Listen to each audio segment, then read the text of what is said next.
Joined January 67, got out January 79. Did 12 years, Navy. It's a good life in service. We're supposed to be looked after by DVA, and we're not. We're treated absolutely atrociously. For a long time after he left, Brian French believed he had no reason to lodge a claim with the Department of Veterans Affairs.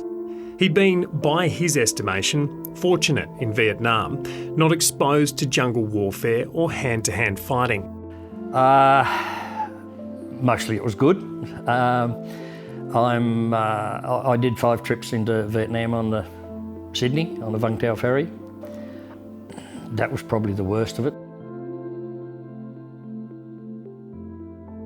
But he wasn't shielded from death and distress, and with time, its impact became clear. Generalised anxiety disorder is where it started. I've got little touches of this, that and the other thing. But via the way I've been treated, it's got steadily worse, steadily worse, steadily worse. He's dealt with DVA for 13 years and has been successful in having his PTSD and other conditions recognised and treatments paid for. This is a transcript of my first VRB hearing, Veterans Review Board. But he says the lengthy delay processing his compensation claim and the scrutiny over every minute detail of his time in service, which he says felt like an interrogation, worsened his condition. It's just been badgering, and it's led to the point now that I don't believe I've got a future. Brian is one of hundreds of veterans and family members who have given evidence to the Royal Commission into Defence and Veteran Suicide over the past 2.5 years. Last September, Royal Commissioner Nick Caldis took the highly unusual step of addressing the media while the inquiry was ongoing. There is a common saying that the paperwork hoops and hurdles you must climb over is deliberately designed to be that hard. Veterans will either just give up or do themselves in. Either way, the problem goes away. Mr. Caldis revealed he was being stymied and stonewalled by government departments when trying to access documents like complaints and suicide data, which are necessary for the Commission to do its work. There have been many claims of public interest immunity, parliamentary privilege, cabinet in confidence. Basically, every trick in the book has been pulled out at some point to stop us gaining access to documents.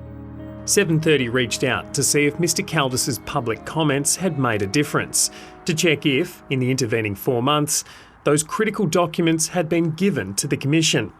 It appears not. We continue to work closely with the Department of Defence and the Department of Veterans Affairs to obtain the critical information we need to conduct our 12th hearing block. That final hearing in Sydney was supposed to take place last November, but has been pushed back until March. They need to know how dire we need those documents. Stop pissing in the pockets of bloody veterans and their families and pass over those goddamn documents. Seriously, because you are taking people's lives. The Department of Defence did not provide a comment after multiple requests. It's understood the potential breach of privacy laws are largely to blame.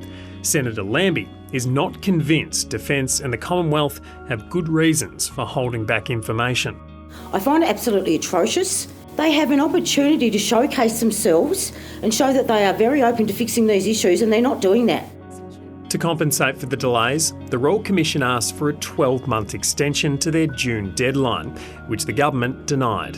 It was instead granted a 3-month extension and 2 assistant commissioners to help with the outstanding workload. The Commission now has 9 months to complete 320 additional private sessions, a round of hearings, and compile their final report. The Commission is going to be trying to bake a cake with only half the ingredients.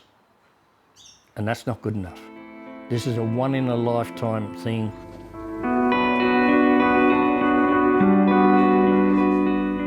Currently, right now, we've got what we believe between 40 and 60 veterans that are homeless. Last week, we had a veteran come to State Branch in Hobart. They were living in a swag at the back of a church. No security, just had some of his items stolen. That is all part of a downward spiral for suicide. John Hardy encounters veterans in this spiral regularly. Since 1997, at least 1,600 veterans have died by suicide nationally. We build a framework of what they need. He says some of the same privacy concerns that are preventing the Royal Commission from accessing documents are stopping people like him getting to struggling veterans early. Currently, if you're a serving member of the ADF, no one is informed that you're leaving the ADF and potentially moving back. Now, someone will stand up and say, the Data Protection Act. Well, I can give you 1,600 reasons why I think the Data Protection Act is just a cop-out. Because it is. But the biggest single change many want implemented is to overhaul how claims are handled, to approve first and check later. And stop worrying about this, because a veteran's life is priceless. And yes, if it's going to cost for the next couple of years to get those claims ticked off, then just do it, because it'll cost a lot less, mate, in the long run if those injuries are early intervention and it's not hitting their mental health. 730 understands this kind of provisional approval is something the commissioners are considering. And given the low levels of fraud uncovered during the inquiry, the Commission does not believe the costs of such a change would be significant. But reform would take time, and so many people want that work to begin now. If this was your family or my family, you would move heaven, hell and high water to make sure this gets done. We're losing one a week. So since the Commission's been going, we've lost another 150 vets. The only thing that really keeps me going is the fact that there are other vets out there that cannot speak.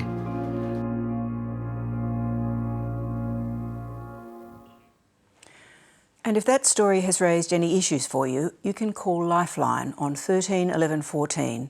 Or if you're a veteran or serving member, you can call the organisation Open Arms on 1800 011 046.